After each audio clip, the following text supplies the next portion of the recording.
Bienvenidos a una nueva inmersión profunda. Hoy nos vamos a sumergir en un tema que nos han preguntado mucho. Un tema que, ya saben, despierta mucha curiosidad y a veces un poco de controversia. La poligamia en la Biblia. Uf, un tema fascinante, sin duda. Sin duda. Tenemos aquí una pila de material para analizar, ¿eh? Extractos académicos, pasajes bíblicos, incluso referencias históricas. ¡Wow! Nuestra misión hoy es intentar descubrir qué dice realmente la Biblia sobre esto, sobre la poligamia, separando, claro, las prácticas culturales del ideal de Dios para el matrimonio. Me parece una excelente forma de enfocarlo. Porque como veremos, esas dos cosas, la cultura y el ideal, no siempre van de la mano, ¿verdad? Para nada. Empezamos por lo básico. ¿Qué entendemos exactamente por poligamia? Bueno, la poligamia en su sentido más básico es la práctica de tener más de un cónyuge al mismo tiempo. Ah. Dentro de esto tenemos la poliginia, que es un hombre con múltiples esposas, y la poliandria, que sería una mujer con múltiples maridos. Pero para esta inversión, para este deep dive, nos vamos a centrar en la poliginia, ya que es lo que vemos principalmente en el contexto bíblico. Claro, tiene sentido. Yeah. Y el material que estamos revisando añade otra capa, ¿no? Otra capa de complejidad. El concepto de concubinas. Exacto. Se consideraban esposas en el sentido bíblico, eran sus hijos tratados de forma diferente. Bueno, ahí es donde las cosas se ponen interesantes. La Biblia usa los términos esposa y concubina, a veces de manera un poco distinta, a veces casi indistintamente.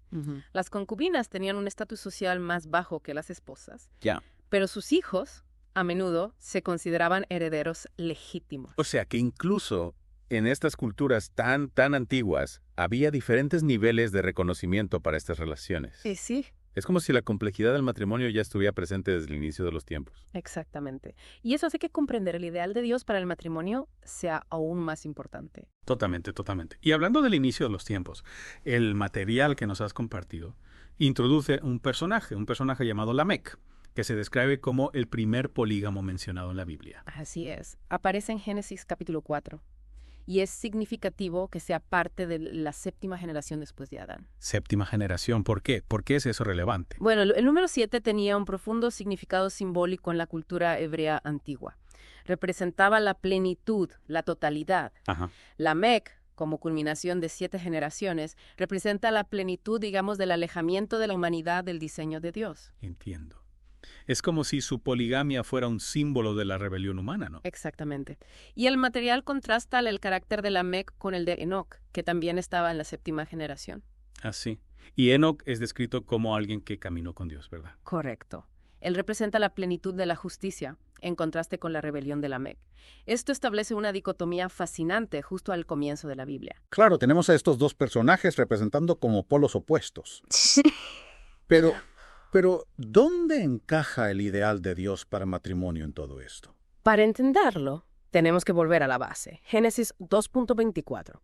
Aquí es donde Dios establece el matrimonio, y nuestro material destaca cómo este versículo, en su hebreo original, apunta hacia la monogamia como el modelo previsto. La frase, por tanto, dejar al hombre, siempre me ha intrigado. El material sugiere que no es solo una descripción, sino un imperativo divino, que establece las bases para comprender el matrimonio. Es una observación muy perspicaz. Esa frase efectivamente establece un precedente para entender todos los casos posteriores de poligamia en la Biblia. Entonces, ¿cómo conciliamos este ideal con el hecho de que algunas de las figuras bíblicas más conocidas, como Abraham, Jacob y Esaú, practicaban la poligamia? Esa es una pregunta que ha intrigado a los estudiosos durante siglos. Necesitamos profundizar en el contexto de la vida de cada uno de estos patriarcas. Observando sus motivaciones y las consecuencias que siguieron. Empecemos con Abraham. ¿Por qué él tomó múltiples esposas? Bueno, el material que estamos usando señala que la principal motivación de Abraham parece haber sido su deseo, su gran deseo de un heredero. Claro. Recordemos que Dios le había prometido descendientes tan numerosos como las estrellas. Sí. Pero su esposa, Sara, era estéril. Claro. Y ahí es cuando Sara le sugiere a Abraham que tome a su sierva egipcia, Agar, como esposa. Exactamente. Es una situación, complicada por decirlo suavemente. Sin duda. Y es importante señalar que si bien esto era culturalmente aceptable en ese momento, el texto nunca presenta a Dios como aprobando este acuerdo. Y las cosas no salen precisamente bien para Abraham y su familia después de eso, ¿verdad? Para nada. El material está lleno de ejemplos de la lucha, los celos y el dolor que resultaron de esta unión polígama. Entonces, aunque las acciones de Abraham eran, comprensibles, dado el contexto cultural. Las consecuencias hablan por sí solas. Sin duda. Kay de Jacob. Su historia es otro nivel de complejidad en lo que respecta al matrimonio, ¿no? Sin duda.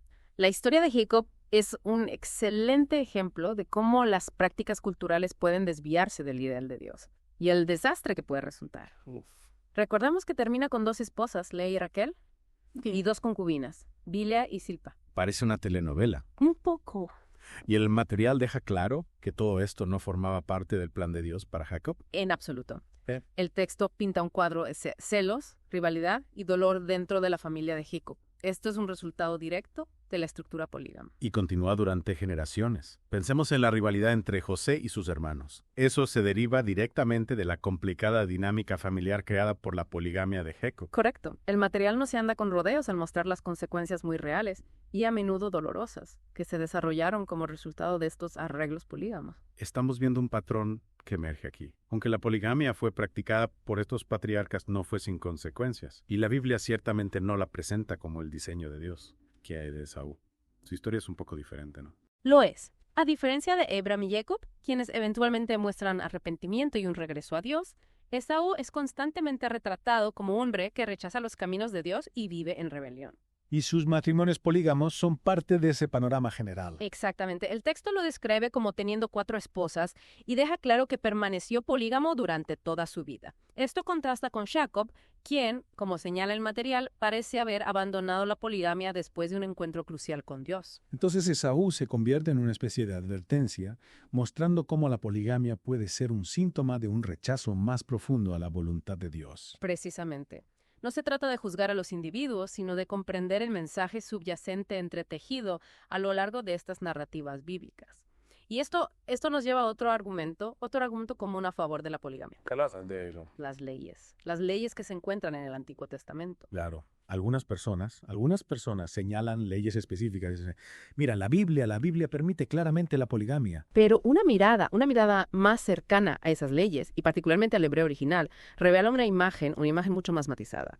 Nuestro material profundiza en varios pasajes clave que a menudo se malinterpretan. Desglosemos esos pasajes. Uno de los ejemplos más comunes es Éxodo 21.7 al 11, que habla de una esclava. Correcto. Algunas interpretaciones sugieren que este pasaje se refiere a un hombre que toma a una esclava como segunda esposa, pero nuestro material argumenta que esto no es de lo que realmente trata el pasaje. Si este pasaje no se trata de derechos conyugales, ¿cuál era su propósito? ¿Cuál era su propósito dentro de la estructura social de la época? La clave está en entender la palabra hebrea mama. Ajá.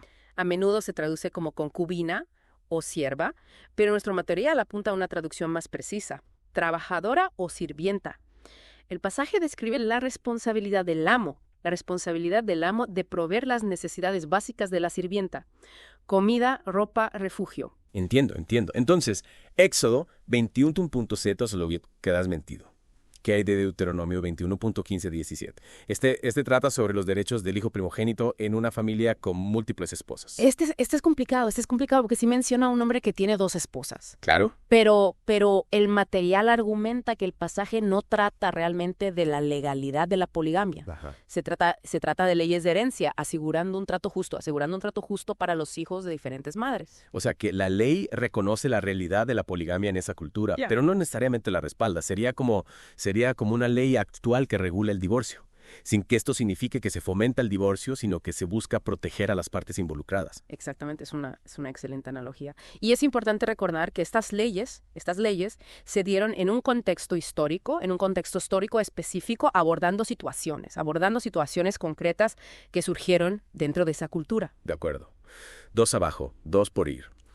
Hablemos de Deuteronomio 22.28-29. Que trata sobre la agresión sexual. A veces se interpreta como que un hombre que agreda a una mujer soltera debe casarse con ella, incluso si ya está casado. Esencialmente obligando a la poligamia en algunos casos. Pero nuestro material vuelve a decir, esperen, no tan rápido. Correcto.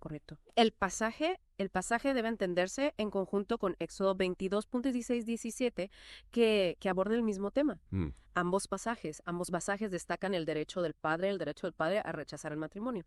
Lo que significa que la poligamia no sería obligatoria. Interesante. Entonces, se trata más de restitución y de asegurar el bienestar de la mujer que de imponer la poligamia. Pasemos al último punto. Entonces, Levítico 10.18, que prohíbe casarse con hermanas. Sí, algunos argumentan que este versículo implica que tomar otras esposas adicionales está bien. Pero nuestro material lanza una bomba sobre esta interpretación, ¿verdad? Así es. El material explica que la frase hebrea, Isha el achota, que a menudo se traduce como una mujer a su hermana, también se puede interpretar como una mujer además de otra. Que eso cambia completamente las cosas. Parece que hemos estado mirando este versículo con el lente equivocado. Entonces, si estos argumentos legales no son tan sólidos como algunos piensan, ¿dónde nos deja esto en nuestra comprensión de la poligamia? ¿Qué nos dicen las historias de los reyes, especialmente David y Salomón, que son bien conocidos por sus, digamos, extensos harenes? Es crucial recordar que la Biblia no se anda con rodeos al describir los defectos y las fallas de incluso las figuras más veneradas. David y Salomón no son una excepción. David dice finalmente, a menudo se presenta como hombre según el corazón de Dios. Sin embargo, tenía múltiples esposas y concubinas. ¿Cómo podemos darle sentido a eso? La clave está en comprender el arco narrativo de la vida de David. El material señala un patrón. Sus relaciones polígamas coinciden con periodos de pecado y rebelión contra Dios. No es una coincidencia. Entonces su alejamiento de Dios se refleja en su aceptación de la poligamia. Sí, y las consecuencias son devastadoras, tanto para él personalmente como para su reino. Vemos celos, violencia, incluso rebelión dentro de su propia familia. Un recordatorio de que incluso aquellos elegidos por Dios no son inmunes a la atracción del pecado y sus consecuencias. Exactamente. Y la historia de Salomón es aún más sorprendente.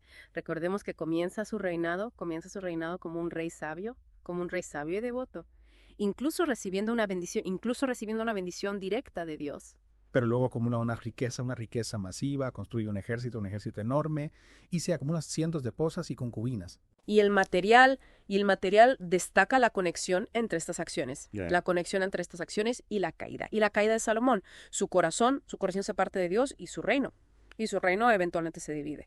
Es una tragedia clásica de poder y tentación. Entonces, aunque la Biblia no condena explícitamente a David y Salomón por su poligamia, la estructura narrativa pinta una imagen bastante clara. Correcto. Sus relaciones polígamas se describen como parte de un patrón más amplio de alejarse de la voluntad de Dios y abrazar los deseos mundanos. Hablando de deseos mundanos, abordemos el elefante de la habitación. El Nuevo Testamento no menciona explícitamente la poligamia. Eso significa que está bien para los cristianos. Esa es una pregunta con la que muchos han lidiado. Pero el material argumenta que el silencio del Nuevo Testamento sobre la poligamia no equivale a un respaldo. ¿Qué evidencia hay para esto? Si no se menciona directamente, ¿cómo podemos inferir su postura? Bueno, para empezar, Jesús mismo reafirma el ideal de una sola carne del Génesis en Mateo 19.4.6.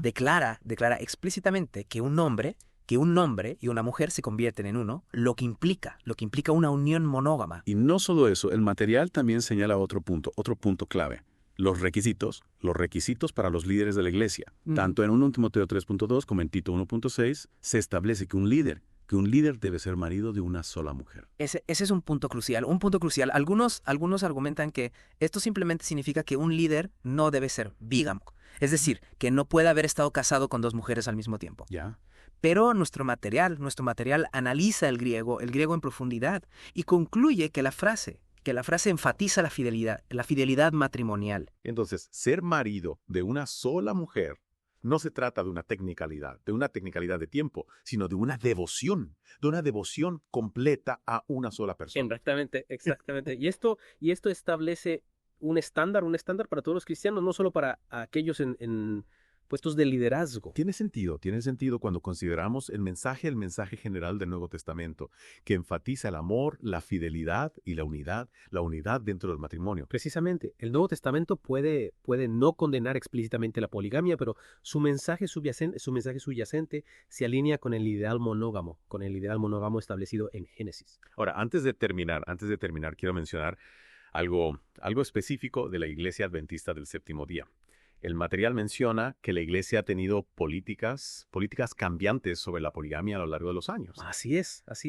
La Iglesia ha luchado con este tema particularmente en regiones donde la poligamia todavía es una norma cultural. Y el material parece indicar que hay un llamado a un mayor estudio y debate dentro de la iglesia sobre este tema. Correcto. La poligamia dentro de la iglesia adventista ha sido un tema complejo, especialmente durante su expansión misionera en África a finales del siglo XIX y principios del XX. En algunas culturas africanas, la poligamia era una práctica común y profundamente arraigada, lo que llevó a debates sobre cómo conciliar esta realidad con los principios bíblicos sobre el matrimonio. ¿Y cuál fue el enfoque de la iglesia en ese momento? Inicialmente hubo diferentes enfoques. Algunos misioneros adoptaron una postura más tolerante, permitiendo que los hombres que ya tenían varias esposas se bautizaran, pero con la condición de que no tomaran más esposas. Otros, sin embargo, insistieron en la monogamia como requisito indispensable para el bautismo. Es comprensible que surgieran estas tensiones, ¿no? Estas tensiones entre el respeto a la cultura local y la adhesión a los principios bíblicos.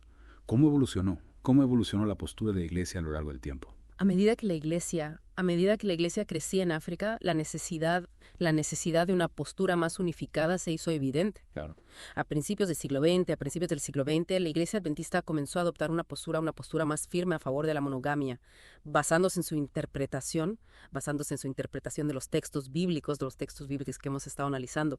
Se establecieron directrices más claras para el bautismo y el liderazgo, enfatizando la importancia de la monogamia como modelo de Dios para el matrimonio. Es un tema que, como vemos, tiene muchas aristas. Y actualmente, ¿cuál es la posición de la iglesia? Actualmente, la iglesia adventista del Séptimo Día mantiene una postura firme a favor de la monogamia.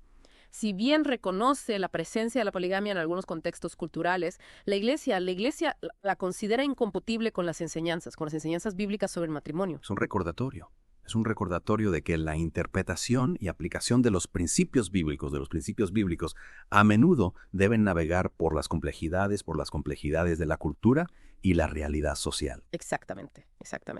Y es un tema que requiere un estudio continuo, diálogo abierto y sensibilidad hacia las diferentes realidades que enfrentan las personas. Totalmente de acuerdo. Bueno, ha sido una inversión fascinante. Hemos visto que la Biblia tiene mucho que decir sobre el matrimonio y solo hemos arañado la superficie. ¿Cuáles serían las ideas clave que te gustaría que nuestros oyentes recordaran sobre la postura de la Biblia, respecto a la poligamia? En primer lugar, la Biblia de manera consistente apunta a la monogamia, un hombre y una mujer, como el diseño de Dios para el matrimonio. Ajá. Este ideal se establece en Génesis y se repite en el Antiguo y el Nuevo Testamento. Y aunque la poligamia se practicaba en tiempos bíblicos, nunca se presentó como ideal o sin consecuencias. Vimos cómo a menudo llevaba a la discordia, los celos y el dolor dentro de las familias. Exacto.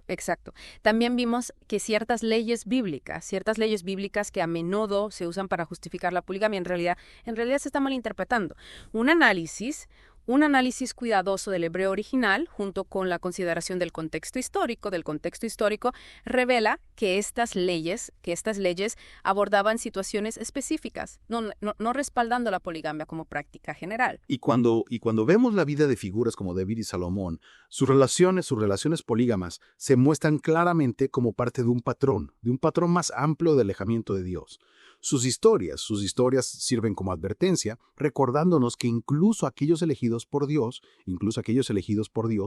pueden ser tentados por los deseos mundanos, y enfrentar las consecuencias de sus decisiones. Y el Nuevo Testamento puede no mencionar explícitamente la poligamia, pero su énfasis en el amor, la fidelidad y la unidad dentro del matrimonio, se alinea perfectamente con el ideal monógamo presentado en Génesis. Se trata de entender el mensaje general, no solo de centrarse en versículos aislados.